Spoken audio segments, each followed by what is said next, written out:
Vamos, Rock City, ¿alguien está contento de haber venido a la iglesia hoy? Bienvenidos a la última semana de nuestra serie de 7 partes sobre el libro de Génesis.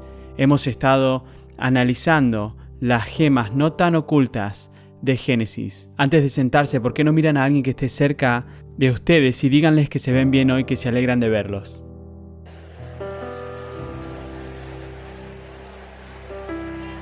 Tienen una voz hermosa, mientan un poco.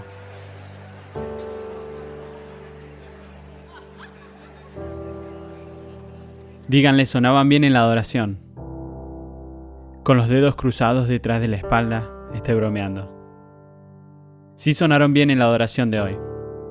A quienes nos acompañan en vivo y en persona, es bueno verlos cara a cara, los sintonizados en línea y por televisión. Gracias por sintonizarnos y esperamos verlos cara a cara pronto. A los hombres y mujeres que se unen a nosotros desde cientos de prisiones en todo el país, iglesia, les darían un aplauso. Démosle la bienvenida a nuestros amigos y familiares tras las rejas.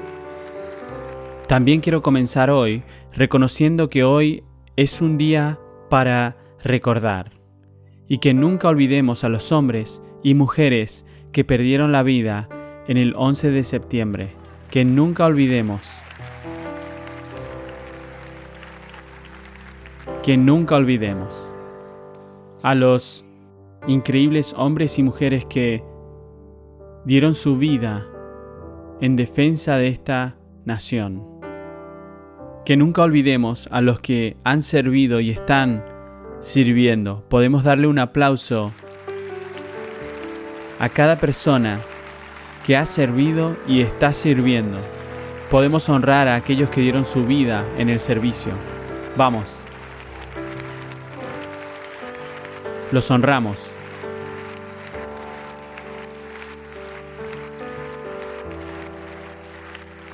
Los honramos. Gracias. Gracias. Gracias. Estaba hablando con algunos miembros de nuestro personal hace un momento y me di cuenta de que estaba hablando con los dos chicos que tenían uno 9 años en el 11 de septiembre y el otro tenía 3 el 11 de septiembre. Y no les diré cuántos años yo tenía, pero tenían la edad suficiente para estar sirviendo en ese momento en las Fuerzas Armadas. Y tuve la oportunidad de servir en la Operación Libertad Duradera. Tengo un lugar especial en mi corazón por aquellos que han servido y están sirviendo. Así que simplemente gracias por su servicio, gracias por su sacrificio. Y esto es lo que creo con todo mi corazón que tenemos que hablar con nuestros hijos, con nuestros nietos. Nosotros no debemos olvidarlo, amén. No debemos olvidar. La próxima semana vamos a comenzar una nueva serie, una serie de 7 partes sobre el libro de Apocalipsis. Vamos a estudiar los primeros 3 capítulos del libro de Apocalipsis, específicamente 7 cartas escritas a las 7 iglesias, cartas que literalmente fueron dictadas personalmente por Jesús. Así que no van a querer perderse esta serie. Y si se preguntan por qué saltamos desde el principio de la Biblia hasta el final de la Biblia, desde Génesis hasta Apocalipsis, bueno, en Apocalipsis capítulo 1 versículo 8 Jesús dijo esto: yo soy el alfa y la omega, el principio y el final, el que es y que era y que ha de venir. El Todopoderoso, eso es lo que Él dijo. Entonces vamos a ir de Génesis a Apocalipsis. Va a ser todo un viaje. Así que no se pierdan la próxima semana. Hace 7 semanas comenzamos en Génesis, comenzando con el versículo 1, Dios en el principio. Al comienzo y hasta el final está Dios. En la semana 2 vimos lo que significa ser un portador de la imagen de Dios. La tercera semana vimos el momento en que se introdujo el pecado y cómo en el momento en que se introdujo el pecado se da el remedio para el pecado. Y su nombre es Jesús. Vimos el pacto que Dios hizo con Adán y Eva, que un día a través de la simiente de Eva vendría un Salvador, vendría el Mesías, el que liberaría al mundo de una vez y por todas del pecado. La cuarta semana vimos cómo Dios restableció su pacto con Noé. Y vimos la historia de Noé y el diluvio, y cómo Dios hace 2 cosas en este momento de la historia. En este momento, en ese tiempo, Dios número 1 juzga el pecado. Y necesitamos un buen Dios para juzgar el pecado. Necesitamos un buen Dios que no se quede de brazos cruzados mientras el pecado y la injusticia reinan. Así que, número 1, en el diluvio Él responde al pecado. Pero número 2, a través del arco iris, Él restablece su pacto. Él nos ofrece una salida. Él nos da una segunda oportunidad. En la quinta semana hablamos sobre el padre de nuestra fe, Abraham, quien es conocido como el padre de nuestra fe no porque fuera un hombre increíble, no porque fuera un hombre perfecto, sino porque Abraham estaba dispuesto a moverse cuando Dios dijo muévete. Abraham estaba dispuesto a confiar en el Señor sin importar nada más. Y a través de la historia de Abraham y a través de la historia de la última semana de Jacob, ¿y cuántos estarían de acuerdo de que el pastor Kayam hizo un trabajo increíble la semana pasada, trayendo la palabra? Estamos empezando a ver a través de la historia de Jacob, de la historia de Abraham, de la historia de Noé y de Adán y Eva, que pueden tener graves defectos y seguir siendo una persona de fe. ¿No están agradecidos de que puedan tener serios defectos, pero aún así ser una persona de fe? Jacob era un hombre que tenía muchos defectos y aún así Dios elige usarlo. De hecho, cuando Dios se presenta a Moisés, en Éxodo capítulo 3, versículo 6, Dios dice esto: Yo soy el Dios de tu padre, soy el Dios de Abraham, de Isaac y de Jacob. ¿No están agradecidos de que Dios no tenga miedo de identificarse con una familia con problemas como la familia de Abraham, Isaac y Jacob? Y si Dios no tiene miedo de identificarse con una familia como la de ellos, con una familia tan problemática, Él seguramente no tiene miedo de identificarse con la tuya y la mía. ¿Puedo tener un amén? ¿No se alegran de eso? Dios no está sorprendido por nuestro pecado. Su pacto, Dios dice, este es mi pacto que estoy haciendo con ustedes. Y no depende de ustedes guardar mi pacto, yo voy a mantener mi pacto. Dios dice, yo soy el que guardo mi pacto. Y creo que debemos comenzar hoy simplemente agradeciéndole. Señor, te agradecemos con nuestra adoración, con nuestra alabanza, con la predicación de tu palabra hoy. Te damos gracias por ser un Dios bueno, misericordioso y fiel. Incluso cuando no somos buenos, incluso cuando no somos agradecidos, e incluso cuando no somos fieles. Tú eres bueno siempre. Siempre eres misericordioso y lleno de misericordia, y eres siempre fiel. Así que te agradecemos por tu bondad, tu fidelidad, en el nombre de Jesús. Todos dicen amén. Y una vez más, ¿podríamos darle un aplauso a Jesús?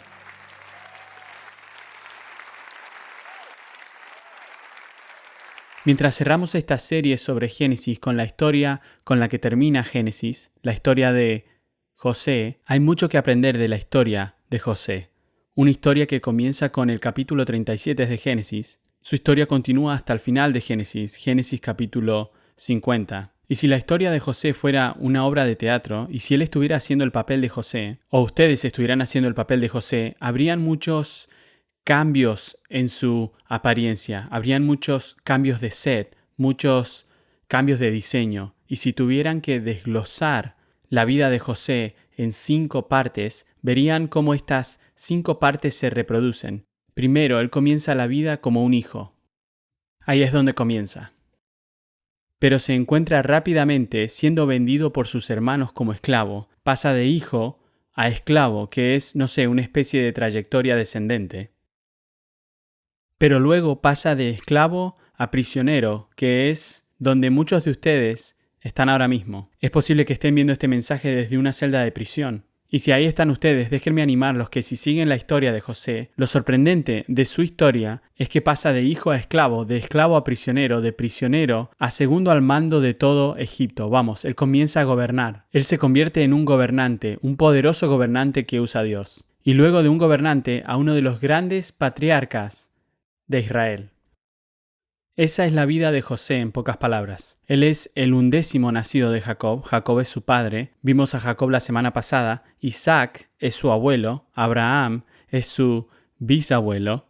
La totalidad de las vidas de Abraham, Isaac, Jacob y José cubren un lapso de 345 años. Y donde retomamos su historia, él vive con su padre en Israel, con sus 11 hermanos y una hermana y su madre. Él tiene 17 años y José tiene un sueño a los 17 años.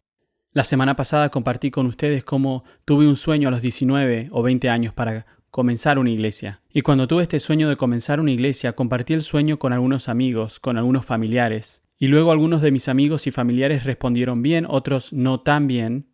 Y así fue con José. Él corrió hacia sus hermanos con este sueño. Él dijo: hermanos, préstenme atención, que les voy a contar lo que he soñado. Resulta que estábamos todos nosotros en el campo atando gavillas. De pronto mi gavilla se levantó y quedó erguida, mientras que las de ustedes se juntaron alrededor de la mía y le hicieron reverencia. Sus hermanos replicaron: ¿de veras crees que vas a reinar sobre nosotros? ¿Y que nos vas a someter? Y esta fue la respuesta de ellos. Y lo odiaron aún más por los sueños que les contaba. Ahora, quiero que noten aquí mismo, este es el comienzo de la historia de José. Sus hermanos lo odiaron aún más. Ya había razón para que sus hermanos lo odiaran, comenzando con Génesis 37, versículo 2, donde dice: cuando José tenía 17 años, apacentaba el rebaño junto a sus hermanos. El joven José solía informar a su padre de la mala fama que tenían sus hermanos. Así que, José es un soplón. Ese es el primer strike, ¿verdad? Está ahí afuera con sus hermanos, trabajando con sus hermanos, y le trae un mal informe a su padre. Strike 1. Ahora, aquí está la razón por la que a sus hermanos no les caía bien. Israel, quien fue Jacob, recuerden que tuvo un cambio de nombre. Israel amaba más a José que a sus otros hijos, porque lo había tenido en su vejez. Por eso mandó que le confeccionaran una túnica muy elegante. Viendo sus hermanos que su padre amaba más a José que a ellos, comenzaron a odiarlo y ni siquiera lo saludaban.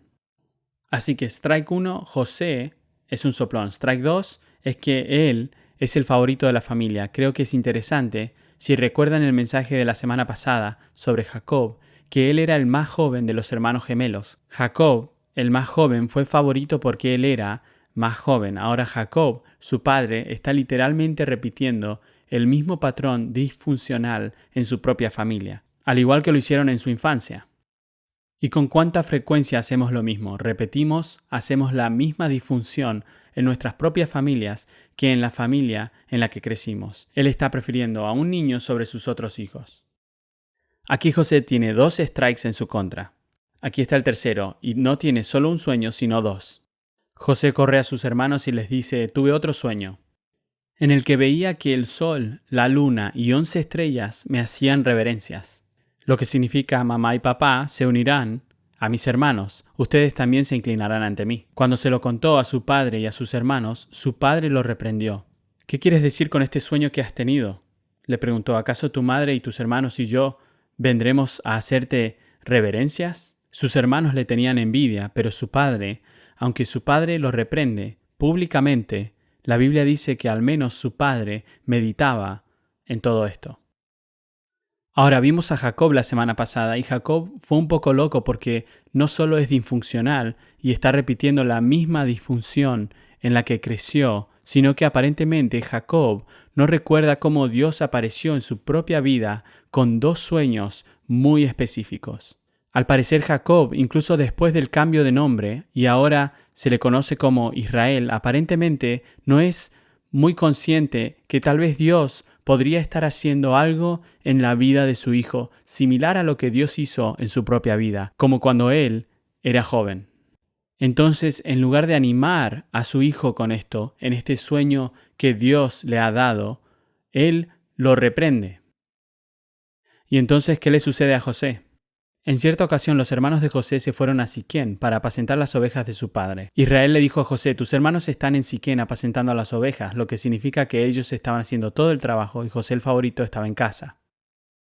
Su padre dice: quiero que vayas a verlos. Vete a ver si tus hermanos y el rebaño están bien y tráeme noticias frescas. Y lo envió desde el valle de Hebrón. José siguió buscando a sus hermanos y los encontró cerca de Dotán. Como ellos alcanzaron a verlo desde lejos, antes de que él se acercara, tramaron un plan para matarlo. Y quiero que miren estas próximas 4 palabras. Esto es lo que dicen: ahí viene ese soñador. Aquí viene ese soñador. Ahora sí que le llegó la hora. Vamos a matarlo y echarlo a una de estas cisternas. Y diremos que se lo devoró un animal salvaje. y a ver en qué terminan sus sueños. Aquí viene ese soñador. Permítanme darles 3 cosas que todos necesitamos en la vida para sostenernos a lo largo de nuestra vida. Número 1, necesitamos principios que nos guíen. Necesitamos principios que nos guíen. David en su palabra dijo: Señor, lámpara es a mis pies tu palabra y lumbrera a mi camino. No puedo vivir sin tu palabra. Necesito tu palabra para guiarme. La palabra de Dios los guiará. La palabra de Dios los guardará. Y José era un hombre de principios.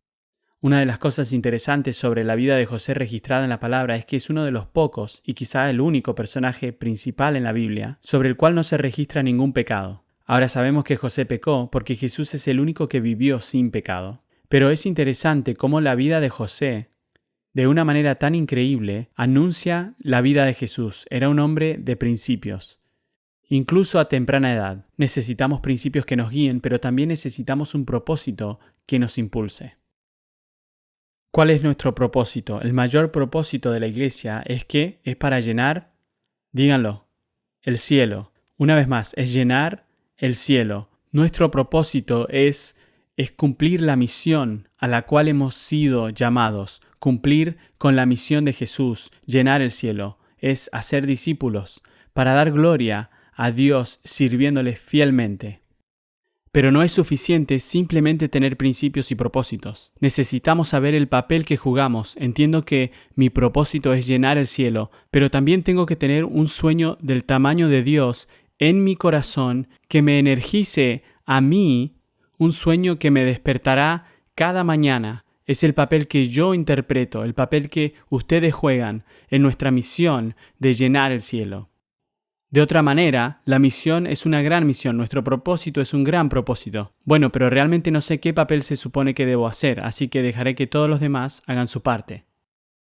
¿Cuál es la cosa? ¿Cuál es el sueño que literalmente los despierta cada mañana? ¿Cuál es ese sueño? ¿Es divertido, emocionante, es un poco aterrador, es desafiante a veces? A veces los mantendrá despiertos toda la noche, pero es lo que los impulsa, los mantiene avanzando. Es lo que los mantiene fuertes. ¿Cuál es el sueño de Dios dentro de su corazón? Puedo decir, si tienen 19 o 90, Dios tiene un sueño para ustedes. Y si sienten, ya soy viejo, ya he perdido el tiempo, nunca he vivido el sueño, nunca se es demasiado viejo para empezar a vivir el sueño que Dios ha puesto a propósito dentro de su corazón. Nunca es demasiado viejo. Si son jóvenes y están viviendo con el sueño y se sienten como José, sus amigos, su familia, cuando los ven dicen: ¡ay, miren, aquí viene ese soñador!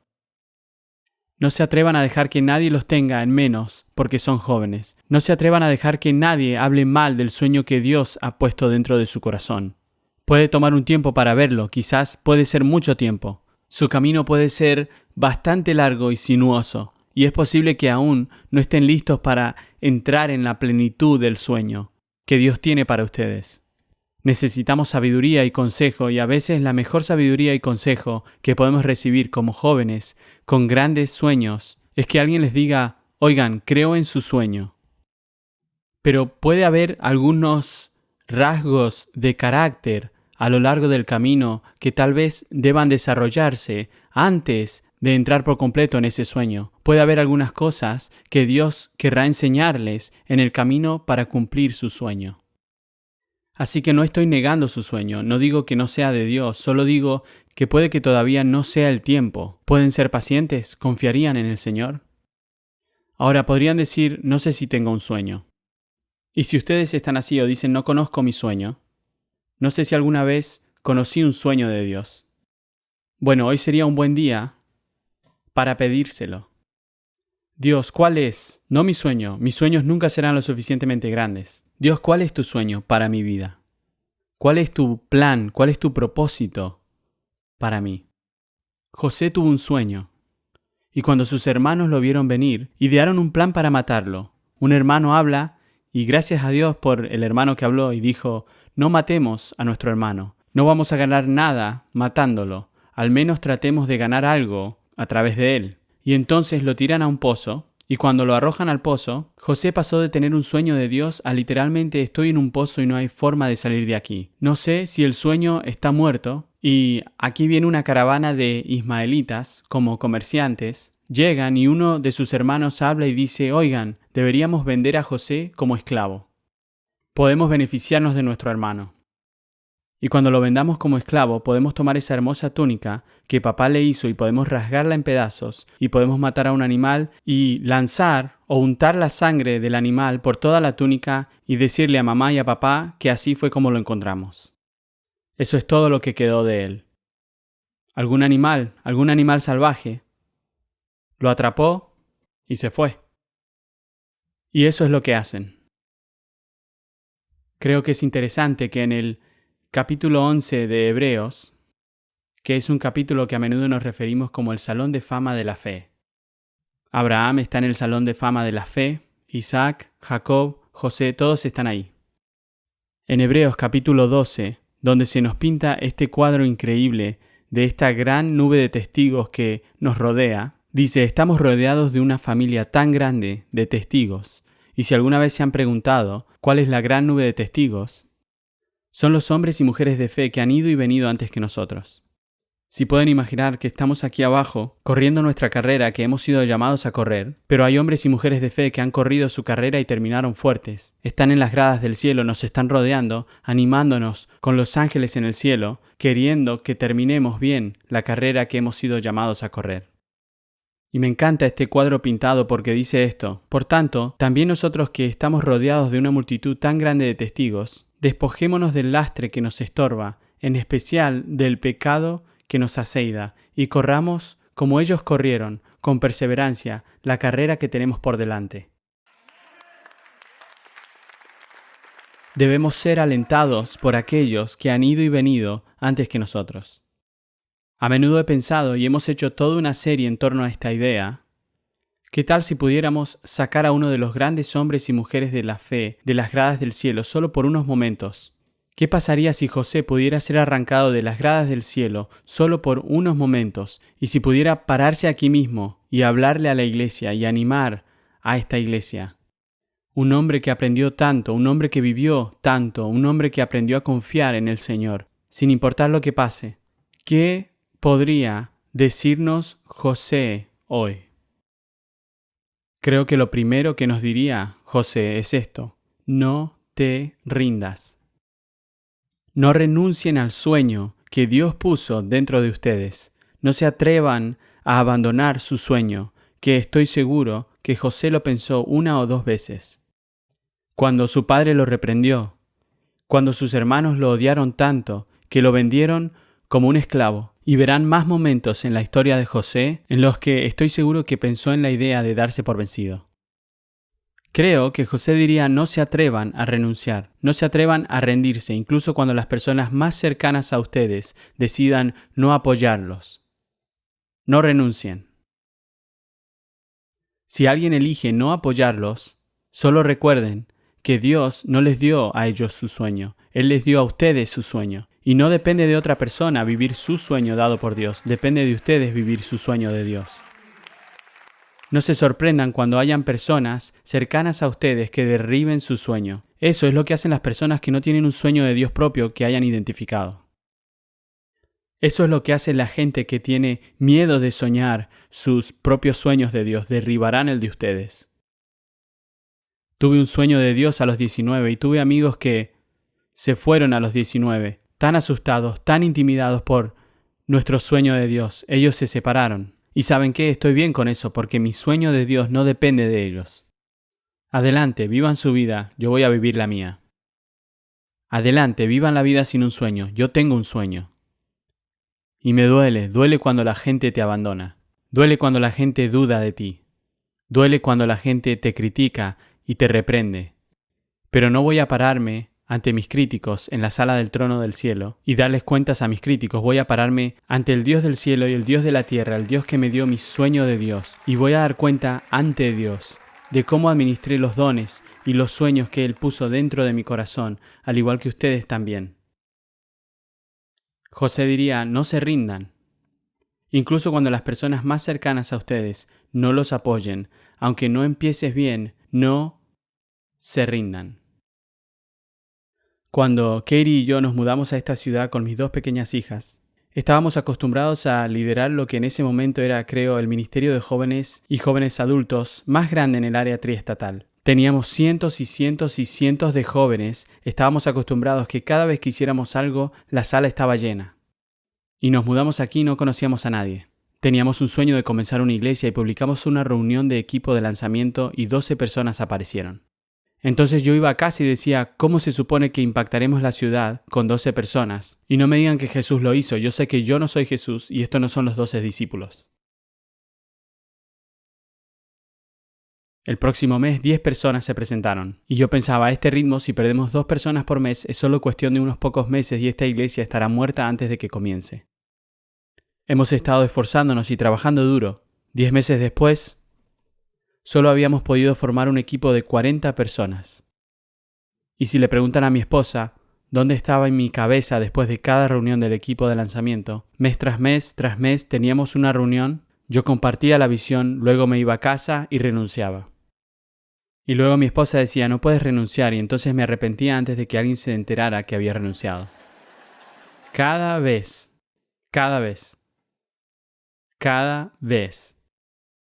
Y estoy tan contento de no haber renunciado.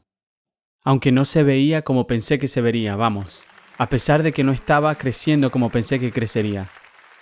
¿Se imaginan si el 2 de abril del 2011 este pequeño equipo de 40 personas hubiera decidido, ¿saben qué? 40 personas, no vamos a cambiar la ciudad. Porque esos éramos todos el 2 de abril. El 3 de abril tuvimos nuestra primera experiencia de adoración pública. 430 personas atravesaron las puertas del AMC Lenox. 43 personas dijeron, me comprometo a seguir a Jesús. 1 por cada persona en nuestro equipo, más 3. No se rindan. Aunque no empiecen bien, José no empezó bien. Pasó del sueño al pozo, a ser esclavo. Ahora esta es una caída hacia abajo. Ahora, antes de pasar a la historia de José, porque su próximo movimiento es que termina en la casa de Potifar, quien trabaja para el faraón y tiene un trabajo bastante decente para un esclavo, me refiero al contexto, ¿verdad? Pero esto comienza en Génesis 39, su historia continúa en el 39. Pero hay un capítulo antes del momento de José con Potifar. Entonces, entre donde es vendido como esclavo y cuando entra en la casa de Potifar, está este capítulo, es el capítulo 38, y es un capítulo interesante incluso para incluir, porque no se trata de José. Se trata de uno de sus hermanos, Judá. Y es una historia loca, quizás se pregunten por qué permitiría Dios que esta historia se incluya en la Biblia. Entonces, después de que sus hermanos lo vendieron como esclavo, uno de sus hermanos, Judá, se va y conoce a una mujer cananea y se casa con ella.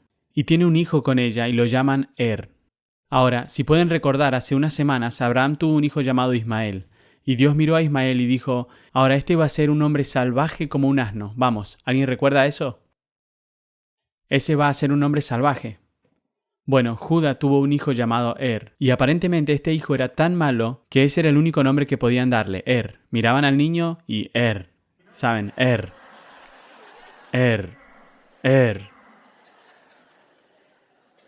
Esto es lo que me diste, Dios,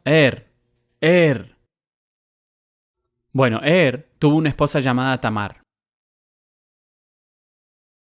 La Biblia dice en Génesis 38, versículo 7, que era tan malo que el Señor le quitó la vida.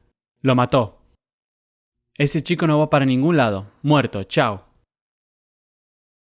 La esposa de Tamar, era costumbre en esos días que si la esposa de un hermano moría y luego tú eras el hermano, tomabas la esposa de tu hermano como tu propia esposa, para que no tuviera que vivir el resto de su vida como viuda. Y entonces Judá le dice a uno de sus hijos llamado Onán que se casara con Tamar, la esposa viuda de Y se suponía que Onán tendría hijos con Tamar para poder mantener la vida de su hermano. Sería a través de él, pero técnicamente sería la línea de su hermano. Y esto es lo que dice sobre Onán. Y esta es una versión editada por Chad, así que si quieren leer las palabras reales de aquí, dice esto: por eso cada vez que tenía relaciones con ella, como si eso ya no estuviera mal, derramaba su semilla en el suelo y así evitaba de que su hermano tuviera descendencia. Entonces el Señor le quitó la vida. Ahora, ¿por qué está esto en la Biblia? Ahora, Tamar no tiene hijos, así que descubre que su suegro Judá se va de viaje de negocios, así que ella se adelanta a Judá, se viste como una prostituta, entonces él no sabe quién es, seduce a su suegro para que se acueste con ella y queda embarazada de él.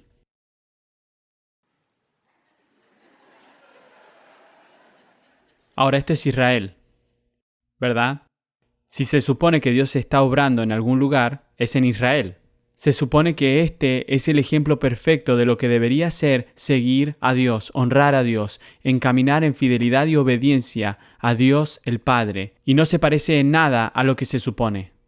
Entonces, si están buscando que Dios se mueva, tú dices, no puedo ver nada, las cosas están tan mal, ¿dónde está Dios haciendo algo? No puedo verlo. Bueno, Dios estaba haciendo algo allí. De hecho, a través de la línea de Tamar, con su suegro vendría el prometido, que un día liberará al mundo del pecado una vez y por todas, y su nombre es Jesús el Mesías. Literalmente, nace de la línea de esta historia increíblemente perversa, ¿no? Así que Dios estaba trabajando, no podían ver a Dios obrando. Pero luego, en otro lugar, hay un hombre llamado José, está viviendo como esclavo en Egipto, que es un lugar en el que, si están buscando donde Dios está trabajando hacer algo significativo, no pensarían en buscar en Egipto. No pensarían en mirar a un esclavo. Él no se parece en nada a la realeza, pero está viviendo como la realeza, está actuando como la realeza. La Biblia dice, cuando José fue llevado a Egipto, el Señor estaba con José y las cosas le salían muy bien. Mientras José vivía en la casa de su patrón egipcio, este se dio cuenta de que el Señor estaba con José y lo hacía prosperar en todo. José se ganó la confianza de Potifar y este lo nombró mayordomo de toda su casa y le confió la administración de todos sus bienes. José no estaba viviendo su sueño, como pensó que estaría viviendo su sueño, pero estaba viviendo lo mejor que podía. Él todavía está siendo usado por Dios, a pesar de que es un esclavo en Egipto. Creo que es muy interesante y si puedo animarlos a que si pensaron que a estas alturas podrían estar viviendo en medio de la bendición de Israel, pero se siente como si en su vida estuvieran viviendo muertos en medio de la opresión de Egipto, no es su sueño de la forma en la que imaginaron. ¿Y qué es vivir su sueño ahora? A veces tenemos que aprender a vivir nuestro sueño vistiendo ropa de esclavos y siendo fieles al llamado de Dios, incluso cuando estamos viviendo en Egipto. Porque gran parte del éxito de nuestras vidas estará determinado no por cómo vivimos y actuemos, respondamos y trabajemos mientras vivamos bajo la bendición de Israel, sino en nuestra respuesta y en nuestra fidelidad continua, incluso cuando vestimos ropas de esclavos y vivimos bajo la opresión de Egipto. No es donde quiero estar, pero es donde estoy. Y seré fiel donde esté, y seré usado por Dios donde esté. Tenía una imagen diferente de donde pensé que estaría hoy, pero no puedo cambiar la imagen. Incluso si el camino en el que estás está lleno de sorpresas y contratiempos. Creo que José nos miraría a los ojos hoy y diría: no se rindan. Mi historia también estuvo llena de sorpresas y contratiempos. Ni siquiera hemos llegado a la peor parte de la historia de José. La Biblia dice que José tenía muy buen físico y era muy atractivo. Después de algún tiempo, la esposa de su patrón empezó a echarle el ojo y le propuso: acuéstate conmigo.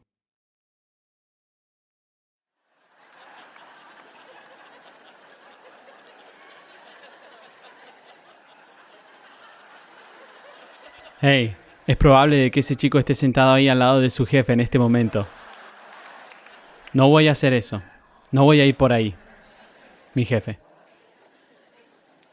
Miren esto, pero José no quiso saber nada.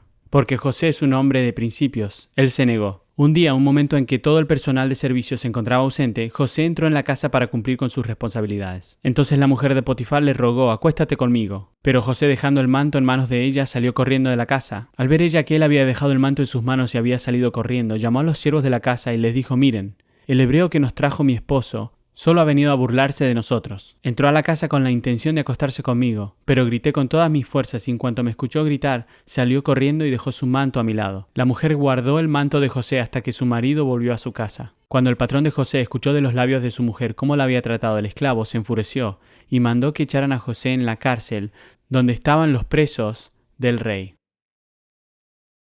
Pero aún en la cárcel, el Señor estaba con él, en la cárcel, y no dejó de mostrarle su amor. Hizo que se ganara la confianza del guardia de la cárcel, el cual lo puso a José a cargo de todos los prisioneros y de todo lo que allí se hacía. Como el Señor estaba con José y hacía prosperar todo lo que él hacía, el guardia de la cárcel no se preocupaba de nada de lo que dejaba en sus manos.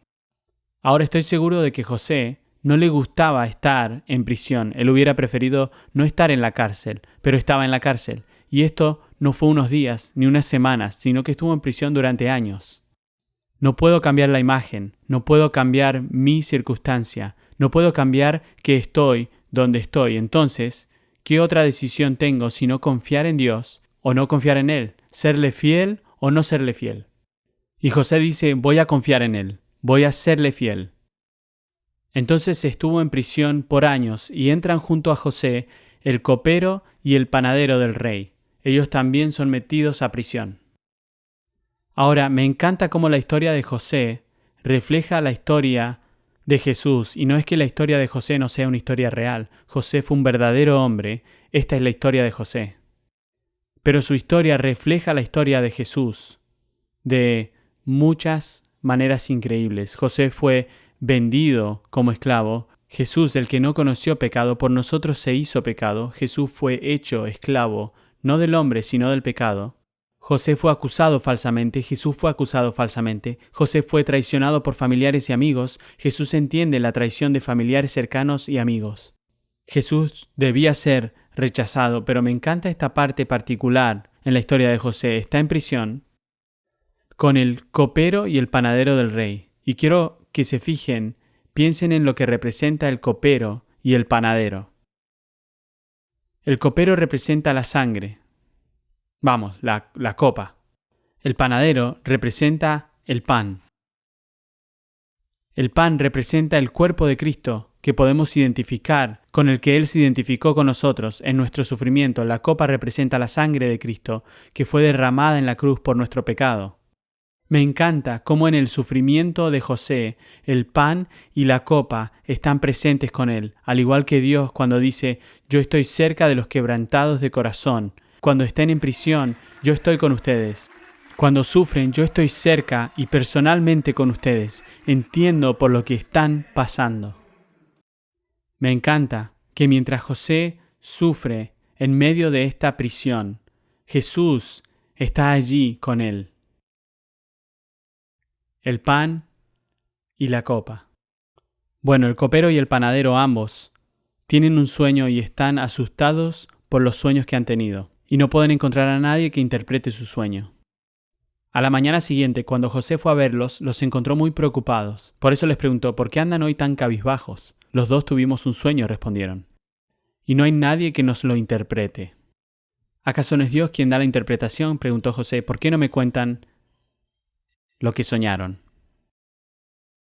Así que quizás conozcan la historia o quizás esto es nuevo para ustedes. Esto es lo que sucede. José interpreta sus sueños.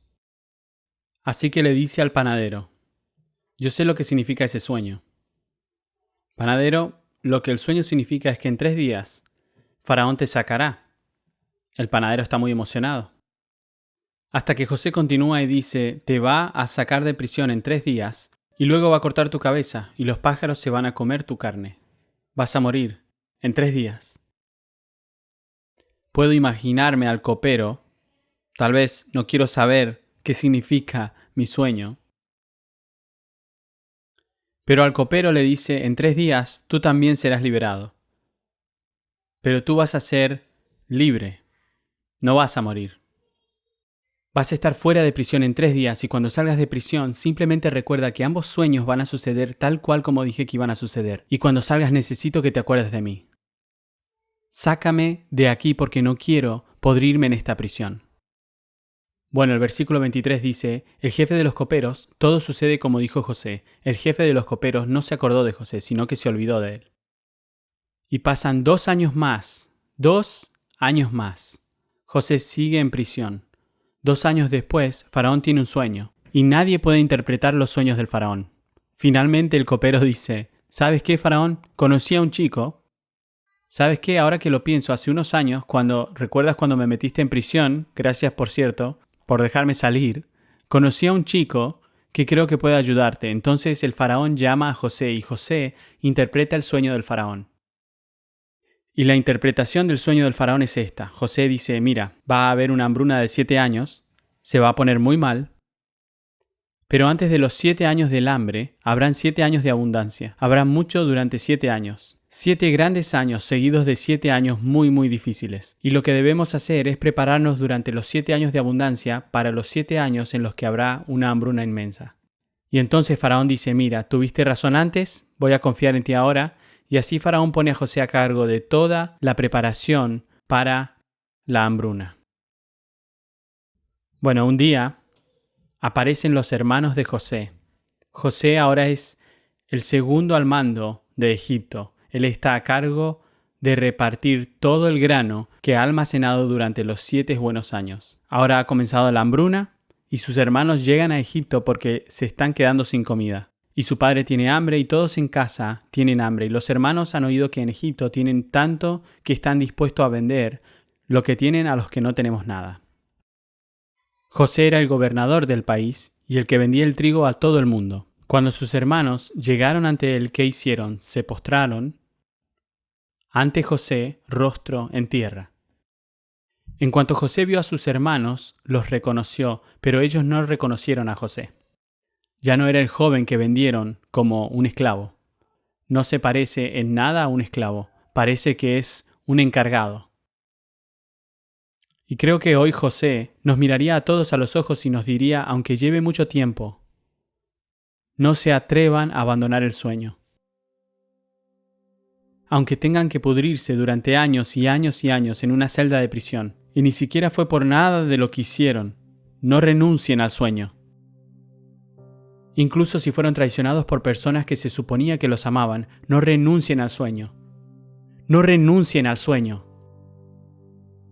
José ya no pudo controlarse delante de sus servidores, así que ordenó que todos salgan de mi presencia. Y ninguno de ellos quedó con él. Cuando se dio a conocer a sus hermanos, comenzó a llorar tan fuerte que los egipcios se enteraron y llegó la noticia a casa de Faraón. Yo soy José, el hermano de ustedes, a quien vendieron a Egipto. Pero ahora, por favor, no se aflijan más ni se reprochen el haberme vendido, pues en realidad miren esto, fue Dios quien me mandó delante de ustedes para salvar vidas.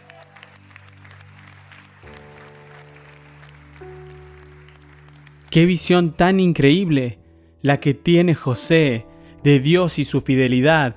Fue Dios quien me envió aquí y no ustedes.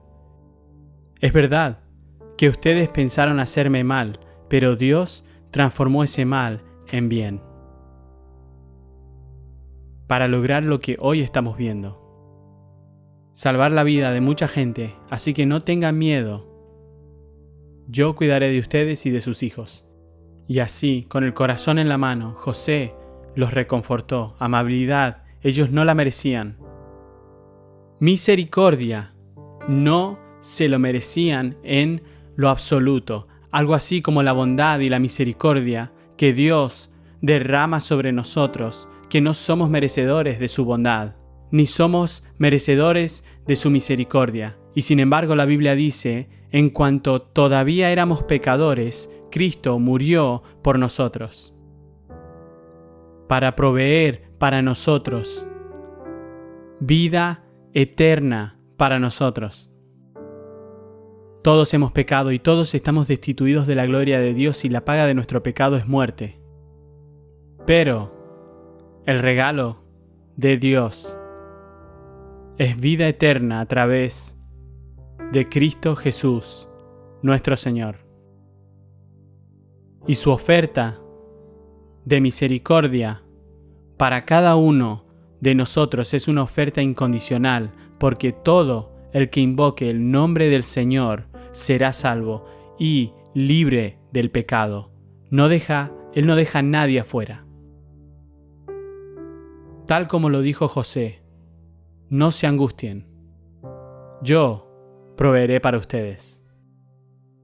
Soporté el pozo, al igual que Jesús soportó el abismo, la traición, en el jardín de Getsemaní, donde literalmente sudó gotas de sangre. Él está tan abrumado, sabe lo que le espera. Pero Dios tiene un plan. Pero Dios, la voluntad de Dios es buena y siempre, siempre es buena.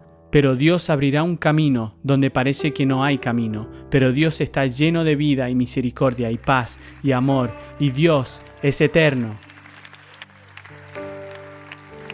Y la bondad de Dios perdurará en cualquier hoyo en el que nos encontremos. La misericordia de Dios es más grande que cualquier pecado en el que tropecemos o que incluso voluntariamente aferremos. Pero Dios es mejor que cualquier cosa que este mundo pueda ofrecer. No sé tu iglesia, pero a mí me dan ganas de alabarlo. Me dan ganas de decir gracias, Dios, por tu bondad. Me hace querer hacer algo que valga la pena en esta vida que me ha sido dada. Me hace querer vivir el sueño que Dios me ha dado para vivir, no para abandonarlo o despreciarlo o renunciar a él. Si han abandonado el sueño, todavía están a tiempo de recuperarlo, porque aún están aquí. Si se han dado por vencido con el sueño, hay tiempo para arrepentirse de renunciar al sueño, para recuperar ese sueño, porque todavía están aquí. Y si no conocen el sueño, ¿qué tal si le piden a Dios que les muestre el sueño? Él tiene un sueño para ustedes. Y si hablar con Dios de cualquier cosa les suena extraño, si confiar en Dios para algo suena como no sé cómo hacer eso, y si esta charla sobre la salvación, perdón y gracia y misericordia es una conversación en la que nunca han pensado mucho, voy a pedirles que oren conmigo. Donde quiera que estén en este momento, inclinarían su cabeza y cerrarían los ojos. Todos vamos a pararnos ante Dios. La vida de este lado del cielo es corta, la vida eterna es para siempre. A dónde pasemos la vida eterna depende si elegimos o no poner nuestra fe y confianza en el único Dios que vino del cielo a la tierra para pagar por el pecado que hemos cometido. Este es el Evangelio. Esto es lo que hizo Jesús. Todo el que invoque el nombre de Jesús será salvo. Así que si quieren ser salvos, quieren ser perdonados, si quieren dar el primer paso en darse cuenta de que el sueño de Dios es el propósito de su vida, harían esta oración, dirían: Jesús, aquí estoy, te necesito y confío en ti como Señor y Salvador de mi vida. Perdóname de mi pecado, límpiame, de adentro hacia afuera. Confío en ti como Señor y Salvador de mi vida. Lléname con tu Espíritu Santo y traerías a la vida el sueño de Dios, el potencial que has puesto dentro de mí, el propósito que he sido llamado a vivir por ti y para ti y a través de ti, para que pueda vivir mi vida y hacer la diferencia. Una diferencia que te traerá gloria, en el nombre de Jesús. Vamos, todos dicen amén.